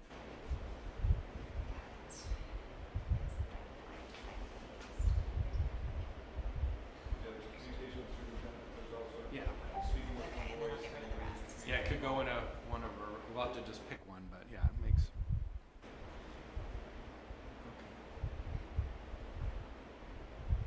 I just wanna make sure you all agree that you're in essence taking out a category, right? So you're Correct. simplifying, hopefully, right? Yes. Alright. Yeah. It's good, Community, we don't it's wanna good not stuff, communicate it's just, with you. we We're gonna can, do it in a different section. it's not deleting it all, it's actually, we're keeping We're half of moving it. it. Board interactions and behavioral expectations. Seemed like that one was okay with people as. Yeah, presented. I was the only one, but yeah. That said it was okay, I don't know what others thought. Oh, What do yeah, I say? if I didn't comment, I No would. news Exactly. is good news. Yeah. Huh? No news is good news. Yeah. Well, yeah, If I mean, if I didn't say anything, I was. If I left it blank, it was just neutral. I didn't, it was good. yeah, because this protocol was not really about what to do as much, and it was about behavioral expectations, so I was willing to give this one, like, it didn't tell me exactly what to do in such and such a case, but, And maybe we move it, like. but I like to it a as different is. part, so it's, you know, if it's, I'm okay with it. okay, like, I'm just saying like the whole box, like to the end, or to the Oh. beginning, or I don't know. Yeah, Whatever. well, That's a second pass question. That's a separate. So leave it as is, right? Yeah, that's We fine. agree. No surprises. Okay. This is board interactions and behavioral expectations? Yeah. Yes. Okay. Could we go back and review what we've done so far? Is that possible? Just so So- Want me just to share with you what I'm working on? She's gonna redline it and then, or have her in her. No, I mean, I don't want you to have to go through that. I mean, this is what we have so far. We have this, because now in this, we've moved other stuff. So we have 2 boxes, that's it. Like, that's what Okay. we have at the beginning now, now we're on to the, All right. get rid of this. We So no, talk about no surprises. in that's meetings? where we are now. Okay. I mean, my comment there is just change no surprises to limit surprises, but I almost don't like the word surprises, because like, I think it implies that like, Yeah. you're, I don't know, I think maybe it could just be more like timely communication of Yeah. significant information. I don't know, but whatever. I won't die on that hill, but like, it makes an Yeah. implication like it's nefarious, but Well, I think that you're on the right track with Yeah. like the intent of it. Yeah. Because it really should be that, hey, if something has come to your attention, yeah, that it should be brought to Right. everybody's attention prior to the meeting. Like, and I think that that's just the issue, is like, as long as it's prior to the meeting, you know, I guess the question then becomes, and this may be a point of contention, is, well, is it absolutely necessary for that meeting, or is it something that might be better at a different meeting? And so I think that that's kind of, that is sort of the tension that I feel between, like, new information, like, is this something that absolutely must be now, or is this something that, you know, we can do later? And I don't know if there's a way to work through that, or if people don't see that as an issue. Well, I guess it was confusing to me because it says no surprises at meetings, but then it's like, if significant, like, I'm not gonna wait till a meeting to be like, oh, I was informed of this very serious issue. So like, it's almost like, is this just about anything significant that comes up? We need to pass it along in a certain period of time? If Well, it's specific to a meeting, do we move it to that section? I think there's a section about meetings. Right, but I guess what I'm saying is that, you know, I think in the past, the concern would be, and not just this board, but other boards, where you knew you were gonna bring something up at a meeting, Okay. but you didn't necessarily let other people know. Like that an you were agenda item? Or just a amending the response? agenda, or Okay. going to say Okay. something, or Okay. whatever. And so that's the kind of thing that I think would be, or if there's like a hot button issue, you know, that it might be helpful to say like, hey, you know, this is something that I'm considering, or whatever. I don't know how that works exactly, but just so that people aren't just like, where's this coming from? Does Does that make sense? So to give an example, because there are lots of boards that have a version of this, so let's say one of you board members had an issue with one of Dr. James's staff, okay? One of the executive staff, whomever, okay? I saw this when I was a Clayton board member. There was one board member who used to love to take on the CFO, like in the board meeting, and it was like a surprise. It's like, dude, like what? That's not, it just was, it didn't make that person feel good. It surprised the board members. It didn't make the superintendent feel good. So it's that idea of they had some information.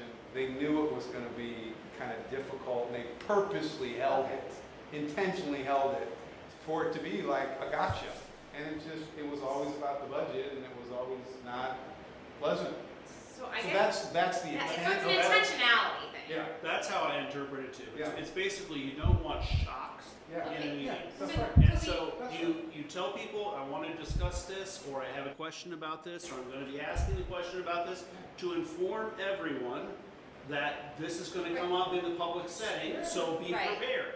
So could we change it to be like an intentionality thing, like you won't intentionally, withhold information, you will provide of a serious or significant issue, you will provide it, so that that the board and administration has notice of whatever, it's just a little unclear to me the way it's written, so that makes more sense to me, I didn't. Yeah, and I think it can even be something like, that's sort of out of the ordinary too. I mean, I recall, the first time like Brian asked for something to get pulled out of the consent agenda, I think, Kat was kind of like, oh my goodness, like now how do I do that in real time, sort of thing in the agenda. And again, it's not a big deal to pull it out, but it was just sort of like oh, I didn't expect that sort of thing. So, yeah. So that's a good example of like how. But I agree, that was surprising. Yeah. But it was not, there was no emotional component to it. It was just Right, yeah. a protocol Right. type of thing. But even like a tip off to Kat, like I'm gonna ask for something that got pulled out. Yeah, And again, I know you were I've always raising. emailed the yeah, chair, I yeah. never emailed Kat Okay. those things in advance. I didn't know that That's why she would we're- want to know. And that's a good, that's where these have to connect together, Yeah, so and that if we you know, plan right? to- Yeah. Right, there's a good, okay. Well, if you want to, like, how would you call that? Like, if you want to amend the agenda, notify the board secretary, or? And I guess I'm wondering if this particular thing doesn't have to be its own section, if we're don't we have a section about like prepare? Yeah, there's one on meetings agendas. And later. agendas and Yeah. stuff, like, to me, it's a meeting issue, Well, it could be a right? bullet point Is in what that we're section. pointing out, Yeah. so It's a then, public meeting issue, yeah, is usually what it is. yeah, sorry, I'm So still, you, is that a, so in that case, you could put the limit surprises, these 2 points, they could go in the very next one, preparing for board meetings. that's a Because fair, this is yeah, about meetings. yeah, okay, so I'm just And it's gonna move about- them down there for now, and let's Yeah. do it like that, okay.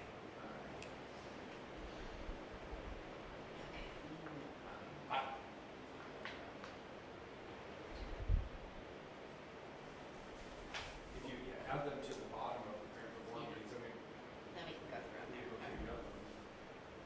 Alright. Okay, so we agreed to take the no surprises at meetings section and move it to the preparing for board meetings, right? Yeah. And as we do that, as you all do that, I do want to make sure, because there was some feedback, right, specifically about, maybe no isn't realistic, so maybe use the words limit. Is that? Well, I didn't understand. that what language was in doesn't there. show up in the text of the bullet Okay, points. so It only just- showed up in won't the matter. typo. Okay, all right, so yeah. Yeah, and then I It didn't becomes moot. Yeah, fully it becomes understand moot. the Okay, text. all Well, right. should we as a board define timely? I mean, I Yes. think we all have different. Yes. that Yeah. is Like clear. I have a statement later in this where, Yes. I mean, I work with colleagues across the globe, and so clearly I'll email, someone 12 hours away, and we're all, or 8 hours away, and we're all working on different time zones. And I feel like that's the same thing here in a way, because we work at night, superintendent might work more during the day, emails are going back and forth at different times, and so Yes, I think that's a we're good not thing to always address. checking. So like, I mean, we don't have to say we have to stick to it, but, try to get them in within a certain amount of time so that we can all see it. Yeah, I strive to, is Right. something I I suggest. like that. That's a good word. And I think also to, Jane brought up earlier, maybe it was Brian, I don't remember, not that you two were confusing as far as like who's who, but about there is a section in the meeting where we can talk about new business or something that we want to do. So if it doesn't necessarily make it onto like if it's I mean sometimes stuff happens last minute, right? So that's where we can kind of add it as something, and then we can figure it out from then. But at least we have a set time that we're expecting new information and can sort of process it as new information. And I will say, just as a you know, with somebody who's on a board at the planning board for 6 years, I couldn't guarantee that I wouldn't have a question, right? You know, come up in the middle of the meeting. I can't guarantee that. But I would own it if I did. I'd be like, you know what? I know I didn't let you know ahead of time, and I'm sorry about that. But, you know, I mean, so, you know, it's almost like how you present it, right? It was not trying to, you know, Right, which I think make is, and anybody feel bad. I just am like, you know what? My brain doesn't always work that way, and so. Well, we had presentations by people, we don't know what they're gonna say in Absolutely. advance. That's reasonable. That's right. And I think, and I don't know, and this is something I wanted, and I think it goes to what Julie was talking about, is the idea that like, you know, I think we all understand that when we ask a question, you might not have the answer then, right? Like, but that's the time it comes up, so I'm gonna ask it, and in an expectation that like, hey, and if we wanna put it in here, that's fine. You know, is that, hey, like, we understand it might not be readily available, but if you could please respond in 48 hours or for 2 business days or whatever, you know, I don't want people to work on weekends, so like, you know, that idea. Right, all right.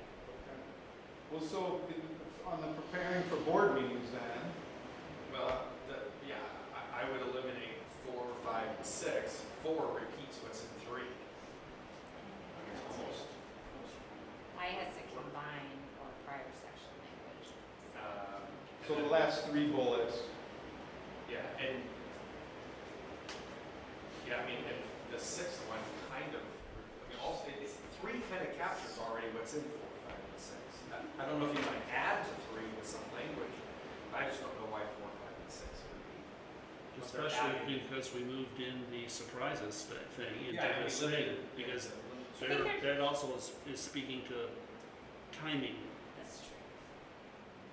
This is where I think, this is where I offered strive to, maybe not, but that might be like, I mean, because I think the expectation is, and what we're all working with, is we try to get questions in ahead to the extent we can, but, you know, like some weeks you work up, you know, 12 hours a day and you just don't have time. So, I'm just, as I look at it, so 3, all right, so we're going to board, yeah, I mean, right. So potentially you have the first 3 that exist there and the 2 from no surprises at meetings, right? That's what y'all are That's saying? right. Those 5. That would make sense to me. okay, so which ones are we deleting? The process and intention. What Yeah. lines? The suggestion was And the potentially to boards. delete 4, 5, and 6. If there's 6 It bullets starts in with, there. we will contact. And that one is, So I want to make sure that you. So 6, okay. I know Jenny had a comment about, and I also have a comment. Is there a, is this for serious concern? Like, yeah, 6. Well, it just says questions regarding you talk about that phrase? Yeah, because Questions that regarding- seems like a real heavy burden on someone if like you have a specific, I guess I'm not sure what this is intended to address. Yeah, I'm not really remembering Okay. either. Yeah. It's that the board president serves as a conduit for any concerns of like, I mean, Trent could have a concern about the track. I mean, I don't want to have to, you know, no offense, but like you two are, like you can work with, I mean, I don't, you know, like I don't need to know. You know, I don't need to know every question you have. Right. And I think that actually detrimental to what we're trying to do to have Right. like play A middle person, Right. yeah, I think don't. that it would encourage if we say, I mean, but also, I mean, CCOs or whatever, just for the kids, is something that's concerned to me, unless. And I think there's something later in here that talks about that. If it's in fleshing out, like if it's something that is a concern to the community as a whole, or like the board, you know, that the board would want to know as a whole, like copy everybody. You know, if it's. But there should be, I guess what I'm saying is there should be a fleet, nobody should be afraid to talk to the superintendent about an issue. Right. And, you know, so there shouldn't be a gatekeeper, I guess is my point. Right, I and then I also think you're, and I'm not just speaking for myself, but anyone in this world, like, you're putting a burden on that person who Yeah, already definitely. is taking up different, it's other, additional duties, so. Right. So the I'd only be fine thing getting rid that I would want you to think about, I agree with that, by the way. However, I want you to understand the however. I have seen boards where board members literally dominated the superintendent's time. It was like a problem, like they call every Friday afternoon just to, and the superintendent would be like, I got things to do. Like, if you got a real question, okay, but I don't, and so you want to have a mechanism potentially, if that happens, I'm not suggesting any of you do that, but I have seen boards where it became an issue. It's like, yeah, but come on, you got to cut the superintendent break. They need, that person needs to be able to work and hard. So that's why I was thinking we could put that in the communication with the superintendent, like a parameters around what communication is like. Yeah. I mean, I think that's you're right, like, but I think that's more like a behavior issue than, Okay, so are we agreeing the first 3 bullets and moving the 2 from no surprises in meetings? Is that what everybody's agreeing to on that one? Okay, sorry, so 2 and 3 are not the same thing? Sorry, I may have lost, because 2 says board members should communicate questions regarding upcoming meetings and materials in an effective and timely manner, either to the superintendent or board president prior, but then it says we will contact superintendent with a copy to board president with any questions concerning the agenda, so that seemed to be the same thing. Well, that's what I'm saying, we would be deleting. Oh, we are deleting, That's right. 3. Yeah. Oh, okay, I just, Number 4. oh, okay, I'm sorry, I didn't see, okay. Oh, I thought you said 4, 5, and 6, Brian. Yeah, You said 4, 5, and 6. Yeah, she was reading 4. Isn't that, oh, Oh, sorry, okay. 1 was Yeah. on the page above, Yeah, so it looked okay, like yeah. 3 on my apologies. So you have the first 3 as they existed before, and plus 2 that you moved from no surprises. You have 5. Did we want any modification to what we moved? I mean, the last one's fine, it's just say why you I have think lots of prices, but, I think once we see the edited version, maybe okay, we we'll- can, yeah, that's fine, that's a second So, pass, first pass second through. pass, all right? Just, yeah. I don't know where timely is in here. I have my comments, spell out timely, within 24 hours, give me a metric. 2 days, 5 days, what is timely? Yeah, that's Where is the timely though? The second bullet point, is it? Second bullet All right. point? Well, it shows up in the 3rd. I think I feel like, Well, it's the I feel like, second one I'm I feel like a talking day deadline, our meetings are always on Thursdays, so what is a day deadline, like Tuesdays? I mean, I think that's an easier way, Yeah, I think and we- I would defer here to Dr. Jameson of what's a useful time I frame. think it depends on the information that's Right. asked. So some of it is rather quickly, but some of it actually could take a little bit longer. So as long as it's okay for me to come back and say, like, course. this may take a little Yes, of course. bit of time, I think. So having a response within 24 hours, I think is appropriate, saying that it would be No, this amount of time, but isn't this not, it's not to get the information, it's to ask for the Right, information. right, yeah, we're So saying like, when we're should saying, we ask by? when do you want us to, when's the last time we want us to ask you? I think as you're saying, sometimes depending on what you ask, it can lead to different, So So- a month or 2 months ago, we talked about this, we said 48 hours. before so like Tuesday, by Tuesday, end of yeah. business day on If you- Tuesday. If you can't get the question out by Tuesday, you shouldn't expect the staff to be able to answer it. Right, but you should still, I would still Send the alert question. your questions. Yeah, Yeah, send the but- question. It's about expecting an Right, answer. But right. the staff has the right to say. So we don't have time. maybe, But what I hear Dr. I- Jameson saying too is that even with 48 hours notice, Yeah, that's- there may be some things Correct. where she and her staff reserve the right to say, hey, that's like a week thing. Like, Yes. I'm yeah, not- and that's what I was saying Right, before, yes. like, we understand that it might not be. So I just have a question. I know currently the questions are submitted Wednesday prior to the board meeting of Thursday, and typically if we are able to get the responses are included. Is that okay, or would we like to? Hours. We're giving you more time. We're saying we have to get them in by Tuesday. Okay, perfect, okay. And I will say, if they can get back on Wednesday, that's better for us too, because sometimes I don't have time to Okay. read, and that's my own fault, but I don't have time to The read question them on was, Thursday, what does but. timely mean? So And I it's think it's, in effective and timely manner. 48 hours. 48 hours, I just want something. well, but I think More the concrete. way you have to phrase it is, I think you can say, this means, let me just type something out, and then we can do it I later, want okay? more of a protocol than a norm. I understand, Trent, I understand We what you're don't saying. have to do any of it, I mean. No, I'm just, you have to write it That's a in great a point. different way, you can't really, okay. Well, we are needing your request for what time I it know, is. I Okay. know. Well, okay.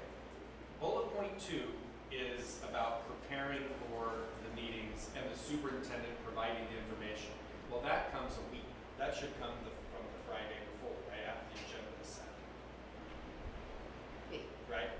So bullet point 2 is the responsibility of individual board members to prepare for the meetings and the superintendent's commitment to provide all information necessary for review Yeah, that seems like that's just last in a question. timely They're manner. two So it's different the timelines, superintendent's commitment in a timely manner. Well, so that should go in a different, well, Well, I thought we had said a few months ago that is, we should get 48 hours notice on the agenda setting meeting, so you have the right to submit a request. And then the document should be available for us by the Monday. I would like to build in for the agenda setting, like, we're all adults, let's put in a time it has to be delivered by. I don't think we should have to email someone if we have it in here, like, submit your Yes. request for the agenda by Monday evening Right. at whatever, right? So Right. build it in here, but Build yeah. it in here, that makes And sense. then how about after the request is received, that, an explanation of why it should or should not, like, why it may or may not be feasible for this meeting, like, if that makes Well, sense. that's in the agenda policy, yeah. It says. Right, it but I'm was just saying recently that discussed. if we're talking about timing, I'm saying that. It also gives us the board president leeway to not. Okay, so, Not accept it here. so the board submitting requests for agenda would go in this section, right? Because it's preparing for a meeting.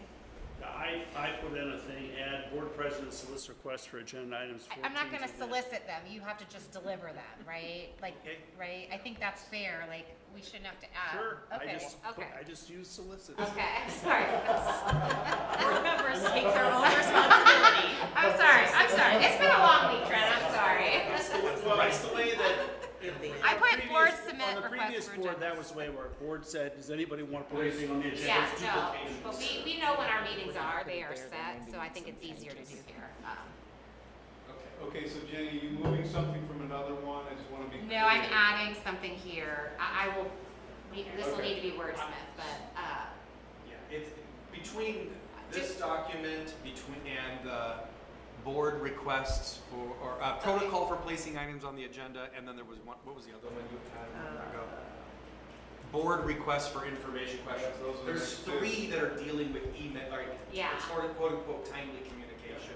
And I think this, if we can find a way to clean this up, it's gonna take a second. yeah, pass. well, okay, so let me just put in what we're trying to accomplish, when we go Yeah, back. I think we're gonna have to do that. Okay, There's communication that is just general communication that is not regarding a meeting, and then there's communication regarding what we want to place on an agenda, and then there's communication based on something that is placed on the agenda. And I also just want to honor, you guys are at Yeah. 8:30, so, I mean, I'll stay here as long as I need to, but I could go home before you do, because you got an executive session. Yeah. So, you want to keep going, you want to spend another half an hour on it? I just want to honor I know it's been a long day for y'all, so you tell me. Well, this might be an area where a group of 2 or 3 of us could meet and look at these 3 items and see if we can. well, how many, you only have 3 left? Um, No, we have can more, do- let's do a little more, right? I Maybe mean, let's skip past the placing items on the agenda and we skip back up to the, because it's these 3 that seem to be Okay. a problem. Well, why don't we focus on Let's those? just go to executive session. Well, I mean, my concern is like, I feel like the most attention we receive is based on placing items on the agenda and making sure that everybody has what they want on the agenda. Well, sure, yeah. And I feel like, I mean, that to me, like, again, like I said, you know, what do y'all need for this to work effectively?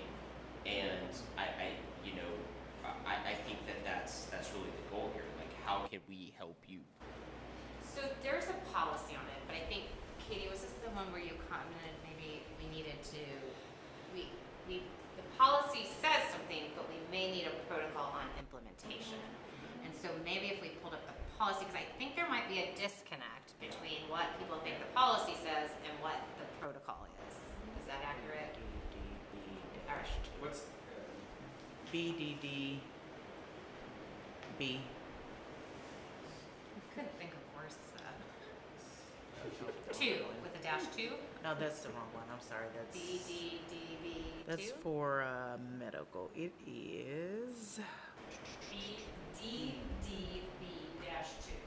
Agendas, there it is. Okay. This is not working. All right, so you all want to stay with talking about board requests for information and questions and protocol for placing items on the agenda? Yeah, I So you think- gotta work through that. I think that's a good idea. So the, What's consent? Wait, I don't, is this the right one? I think it's two. There are two. Yeah, you're right. This is not the right one. There's something about organ donation. Probably not the right one. This is how the board sets the policy, Oh. and then there's the other one about how community puts things. Yeah, that's the other And one. that- Yeah, and that's that's what relatively doesn't. new. Yeah, The that's state just, has yeah, that's a passed state. the right law. The communities will have to put an agenda item on Okay. your. Okay, yeah, you are correct. Exactly. Okay, so, okay, so the, yeah, it's this one, BDDB-2. So the second item says, any board member may request that items be placed on the agenda by notifying the board president or the superintendent at least 5 days prior to the meeting. The agenda items will be included on the tentative agenda unless the board recently discussed the same issue.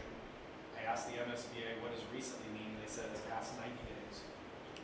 The board president decides that they should be reserved for a future meeting, or the member agrees otherwise. So those are the only yeah. 3 conditions under which a request from a board member to add an item to agenda can be rejected. And so that's all, and I'm saying, I happen to, I like that policy, I agree with the policy, but the protocol doesn't line up with it in my reading of the protocol. So how about we repeat that phrase in the protocol? And then if we need some further clarification, I mean, I think 5 days, we just talked about, I think we have to follow the policy. Earlier, if possible, right? Yeah, and I was gonna say, the way I had started phrasing it was for consideration on the next agenda, unless provided. But we're Right. also providing a section in the meeting.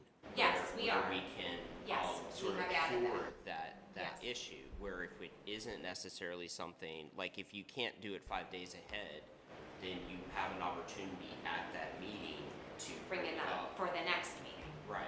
And so- I think we can say that in here too. Yeah, which I think Would be that, I fine. feel like that sort of solves the issue, is that it is then brought before everybody, and, you don't have to But worry then- about. So you could, Jenny, do what they have here on bullet point 3, like community members may place items on the agenda in accordance with that policy.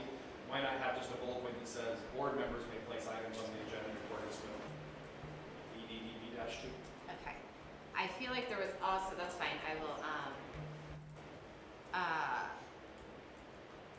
then the reasons it can be denied, so that was the second part of the issue, I think, so I just want to understand, it's if it is too late, right, you didn't meet the timing, or it's something that was recently, we could put that in here, is it 90 days? So that They there's showed a me timing. the text of the Missouri law that says recently is defined as. Okay, that's fine, so we're all clear. I mean, it's similar to the public, they can't just keep coming Coming and putting back, the same right. thing on Okay. every meeting. I do wonder, again, I think some of our protocol is that how the agenda is developed in consultation with the board president, like, we're doing that kind of in its bones based on, like, perpetual calendar that we all have theoretically agreed to. And I think that, this is probably mostly things that fall outside of that. Yes, Yep. yeah.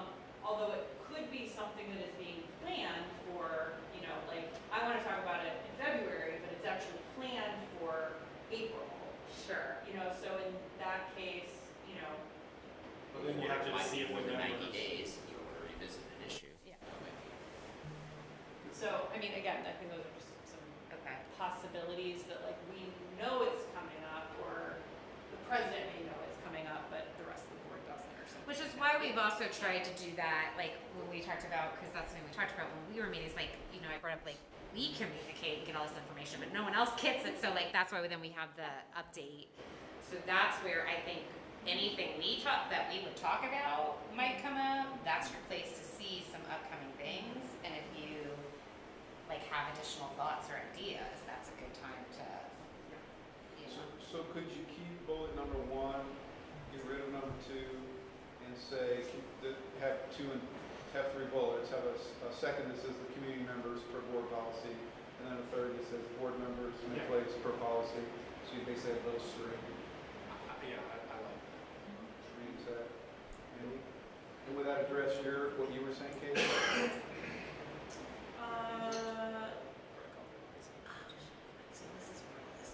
Yeah, I think that's fine. It seemed to me that some of the comments were indicating that, Thank you very much.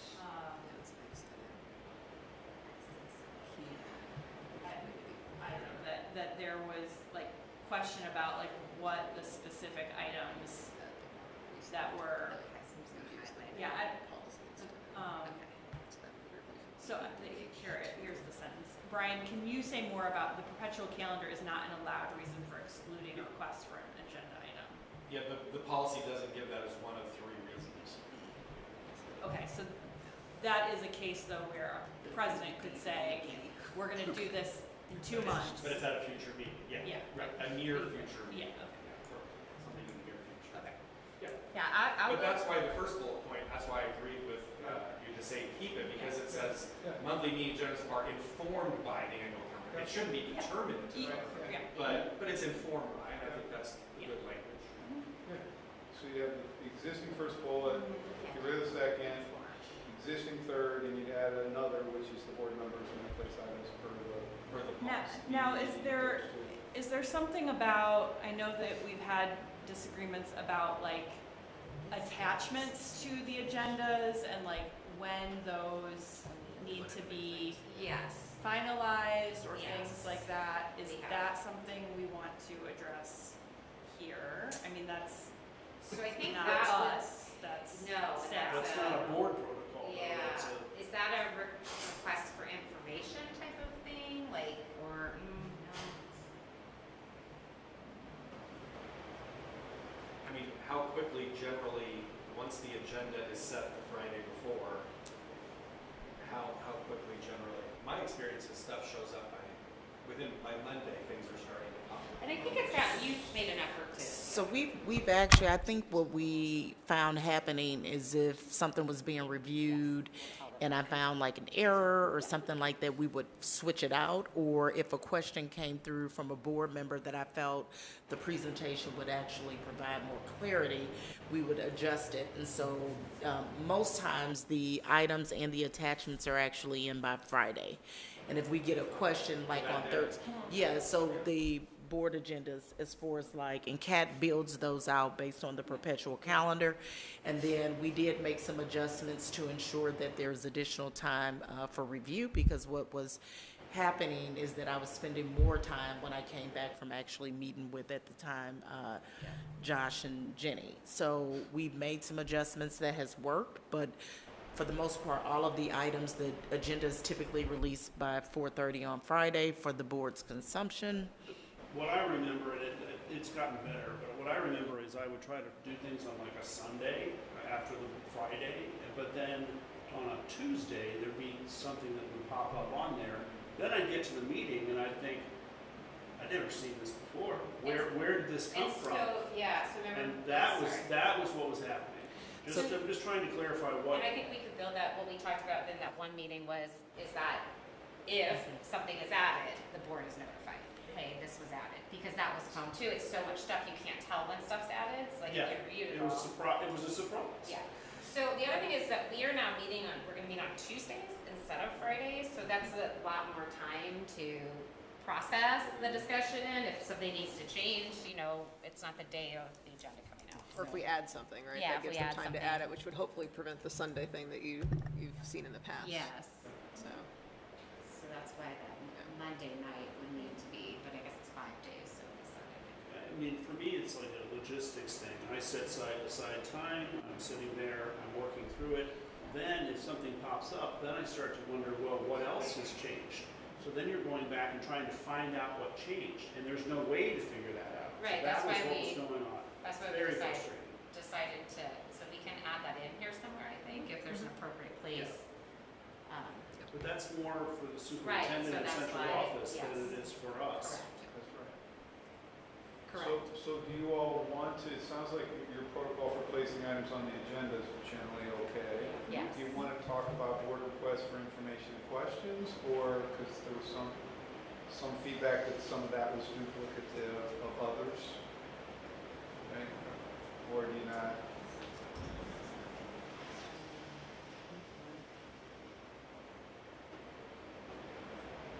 We didn't talk, we skipped, No, we didn't right? talk about We skipped that one, so I just wanted And I to say added that. the one from the first, one of the first sections here, So, which is where we need the communication charter to write that up.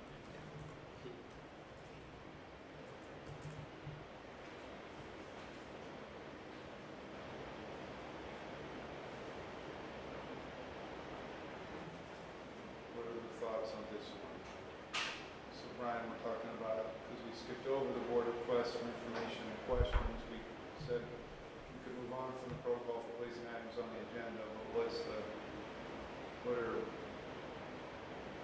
thought we said the board requests for information questions maybe had, there were some things in it that maybe were duplicative and or included in the current board meetings, but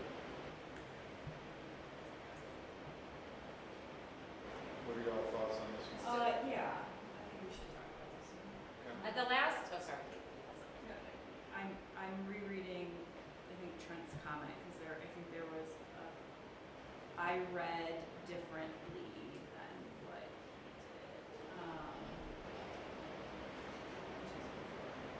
did. So, yeah, so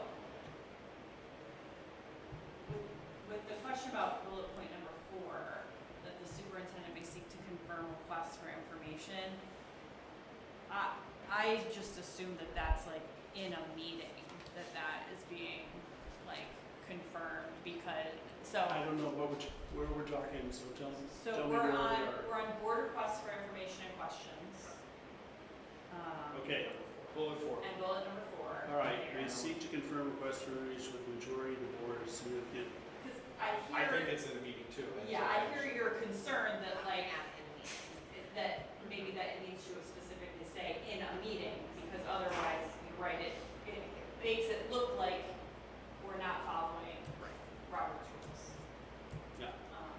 So if it said the superintendent may seek to confirm requests for information made during a meeting, is that what you're saying? Well, I think that the superintendent may. Oh, seek okay, it- okay, The- okay. It will confirmation occur. in the I meeting, gotcha. in the event that Alright. like we need to Yes. have a vote, like, is this something the board really needs or not, you know, or just a discussion even. Okay, I'm gonna just reorder the sentence a little. What's your current practice? Do you do that or not?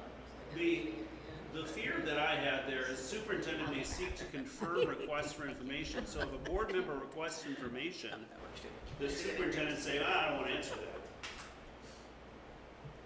I always looked at that as more of a time Yes. value kind of analysis, like whether or not the information is something that Yes.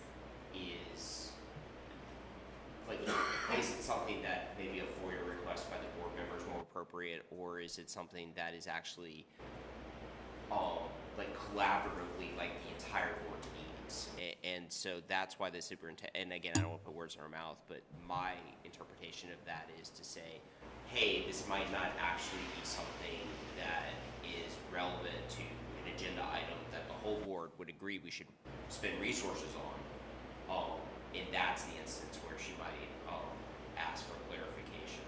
What if we put after significant resources, like, for example, excessive cost, excessive staff time to complete? I mean, that's what I took it as. Yes. Is if it, Yeah, because there's some boards, right, and again, I won't always go back to Clayton, but I'll use Clayton as an example. We had a board member, she was very curious, and she had lots of questions and lots of requests from the superintendent, and sometimes it's like, come on, like, do you know how long superintendent. And so we did, actually, ironically, we didn't have one at first. But we put in a protocol where it was like, okay, does the majority of the board agree with this request? And it wasn't to like shut it down, it's just like, you know, like that's like a week's worth of work for your curiosity, which maybe isn't always, you know, so it's just that sometimes there is an abuse. I have no idea, right, in your case if there is or not. But that's usually when boards will put stuff like in that just to make sure that superintendent isn't. And that was my point with the Roberts rules, is that Yeah. if there is significant abuse, we already have means of dealing with that. Yeah. And so what's the point of this?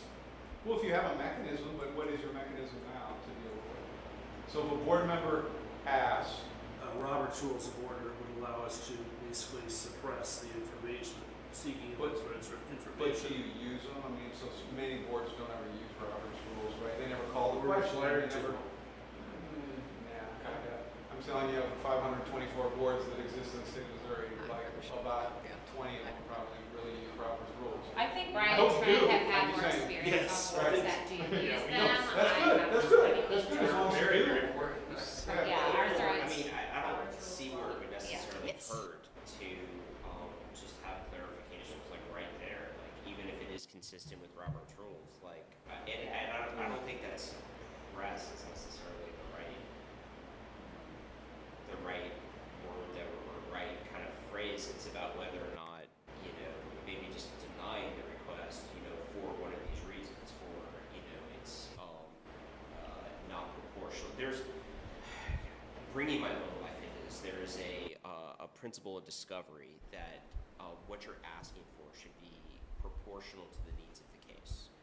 And if the information that you're asking is overly broad, overly burdensome, and beyond the proportional needs, then that is kind of horrible. So I think too, though, an advantage of having it occur and having the question have to occur during a meeting is that if you're the person asking for it, you can make your case, Yeah, right? exactly. Like you can make your case for why you need it. Yeah. And then What it's we all, because I do agree, like, you know, making someone spend 6 hours to gather some information may not be a good use of their time. And it also might be that sometimes you don't We have the know wrong what, question, I mean, I'm yeah. not saying you So like the I would be collective fine I view. think that this bullet point is about a rare occurrence. Yes. That has pretty Yeah. much never happened. Right. Over the course of my year on the board. And so we're basically arguing about something that is very rarely Well, but I happen. thought you didn't like it. Well, I don't like it in the sense that I think, I basically said that it's worrisome that all it is that the superintendent may seek to confirm requests for information. Right. So instead, why doesn't the superintendent just answer the question instead of confirming? No, it's a request for information, like, I want you to provide me every student's test score, you know what I mean? It could be something that's like, right, isn't that what it's? So I think for me, just kind of knowing some of the questions that I received, it's more or less, is it governance level or is it more of the operational piece? And so some of the questions that I get sometimes are not necessarily governance level or things that the board should actually be doing. There should be a level of trust that. I think there's a distinction, because I do think if someone wants information, like I do have a problem if it's like, I want this information because it's gonna help me understand a problem, like, then regardless of what it is, if it's detailed or not, like, I don't think that's something to not provide. Yeah, this And it bullet may point be is a, about- like a specific question, which is why if we brought it up in a board meeting. But that's why it might be good to have the majority of the board agree. I mean, that's all. Yeah. I mean, even Just though to you're see right, whether there or is a not it is mechanism, something I just think it you might want. be. And also there another So that benefit. folks agree. Well, I mean, another benefit too of having it in a board meeting is that, you know, sometimes when I or other people ask a question, they don't actually really understand what they were asking for. Right. So it could be like, oh, well, you're actually looking, you want to look at this column, not that column. Right. And so it can simplify things, so maybe what somebody's asking for is actually much simpler than what was originally asked for. So I think that if we have a mechanism for for clarification, because that's really what this is a mechanism Yes. for clarification and streamlining to make sure that we're running efficiently. I don't see how that is detrimental. Is there a way that the training would be comfortable if it was reworded? Is there a way to reword it? Possibly. I mean, the superintendent may seek to confirm requests for information with the majority of the board. So to me, that suppresses a minority interest in a particular point of piece of information. The minority may want a piece of information so that they can bring it to the level of the whole board, but they want to get a question answered. I guess I'm in favor of protecting the minority to be able to do an investigation. I mean, if it's completely onerous, then you can shut it down. But that's the qualifier. If significant resources are required. Other than that, it can't be shut down, right? That's why I'm fine with it, because it's limited to a situation where the request would require significant resources, and that's when then you can have a debate about whether or not it's significant resources, and then the board can vote. All right. Does that make, I mean, to me, it's not any information you want to, right? It's significant resources are involved, right? Is that, am I reading it right? That's how Yeah. So that's why I think, to the question, Yeah. if it was phrased a different way, would it make, No, right, we'll think about it. I'm letting it go. we'll think about it. If you think of a different way to set, I mean, we're not done, so. So are there other pieces of then that board requests for information questions that people have questions are, or think, should change? I Do we need to leave in the last bullet point that's tells the superintendent how they're to do their job? That's not directing the board how to do its job. So is that really a work protocol? So, and I had some questions about that one, because I don't think in practice we're like really following that. So if it was, like, it's not always followed that way. And then I do want to put in here somewhere, if we are employing the BCC, please write it on your email so everybody knows that you copied everyone, so that then you're not like, did they get that information or not? That would be helpful, I think. Yeah. So, But that's so that's us. That would go goes here. under email, Mhm. electronic communication. Okay. Email, but I mean, that's a different item. I just think if it's telling the superintendent how to run their job, that's a superintendent protocol. This is about board protocols. And while I agree with everything there in the fifth bullet point, I just don't know that's just not, that goes in a different document. Is there a different document? I'm just asking, Well, like, I do don't- you I typically assume see a that- different document? No? Or is it good just to leave it in there so that we know what to expect? Not as a like board? this. You can say, as a board member, you can expect the superintendent will blah, blah, blah. Yeah, if you okay, phrase it in you've already terms of said that. within 48 hours she's going to respond to stuff or whatever. That's also directing her how to do her job. So I don't. It's really innocuous. I don't. Yeah, it's kind of obnoxious, but this is about board requests for information. It's not necessarily about how the superintendent processes things. There was one with communication with superintendent, right? So is it more like it's Right, that's why this, like, it's so. communication with that Should should have be printed it there? out, 'cause I- Perhaps, Yeah, so that it's like a cross-reference it, mutual, consistent with. it's a mutual, What you can right? expect, There's a section, yeah. yeah. So why don't we move it down there for I think that falls discussion? on Because that could maybe expectations. be more of a mutual provision. Does that make sense? Yes, no, maybe so? And we may, I don't know about the rest of y'all, but like a few more minutes on this and then we move on to other Yeah. items. I mean, we're not gonna finish it tonight. Nope, No, that's yeah, fine. and it's almost 9 o'clock. Yeah, Well, that's that's what I'm saying, just, a few more that's a minutes. good one to end with, I think. Yeah, That's a okay. good one to end with. Agreed. Let me just, But let you'll me be paste able to it. send us your. Let me paste Finish it. your thoughts. You'll Yeah, I'll us your send red you line this, version? Yeah. I have to wordsmith some of it first. Any other bullets before we end on that one around board requests for information or questions? So we're saying we'll move the last bullet, the first 4 bullets. Any other thoughts on those? I mean, the reality is most of the rest of them, there's not that much disagreement on it. So actually, we probably dealt with before we just one. A lot of the protocol for placing items on the agenda has already been covered. Yeah, I think it just, maybe a printout, printing it out, and looking at it Yeah. would Moving be it around. helpful, yeah. All right. And taking everyone's comments out, because that makes it longer. Yes. All right, well, thank you. All right. Thanks. Thank you very much. Well, we got through some of it. We did, it was Yeah. good. Yep. Thank you all. Motion. Stuff. All right, let me find that page.